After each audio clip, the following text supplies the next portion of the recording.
पश्चिम बंगाल विधानसभा चुनाव के लिए बीजेपी ने प्रत्याशियों की पहली सूची जारी की। बंगाल चुनाव के लिए बीजेपी की पहली लिस्ट में 144 उम्मीदवारों के नाम की घोषणा है। सीएम ममता बनर्जी की दोनों सीट नंदीग्राम और भवानीपुर से शुवेंदु अधिकारी को टिकट मिला।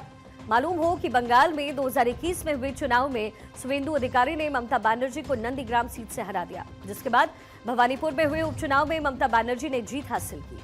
अब इस बार बीजेपी ने नंदीग्राम और भवानीपुर दोनों ही सीट से शुवेंदु अधिकारी को उतारा। हालांकि अभी टीएमसी की ओर से लिस्ट जारी नहीं हुई है।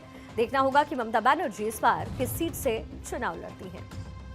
पहली लिस्ट में बीजेपी ने 11 महिला उम्मीदवारों को टिकट दिया है।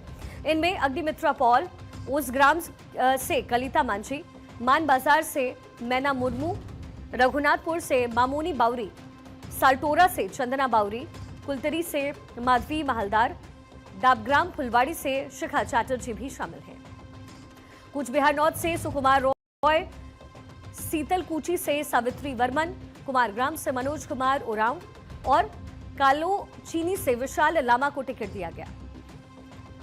चुनाव आयोग के मुताबिक पश्चिम बंगाल में 6 करोड़ 44 लाख मतदाता हैं, जिनमें पुरुष मतदाताओं की संख्या है 3 करोड़ 28 लाख, महिला मतदाता 3 करोड़ 16 लाख और थर्ड जेंडर है 1152। अगर फर्स्ट टाइम वोटर की बात करें, यानी 18 से 19 साल वाले वोटर, तो उनकी संख्या है 5,23,000। 20 से 29 वर्ष के वोटरों की संख्या है 1 करोड़ 31 लाख और 85 साल से अधिक उम्र वाले मतदाताओं की संख्या है 3,89,000। दिव्यांग वोटर की संख्या है 4,16,000। ईवीएम को लेकर के जागरूकता अभियान भी इस समय वेस्ट बंगाल में चलाया जा रहा है।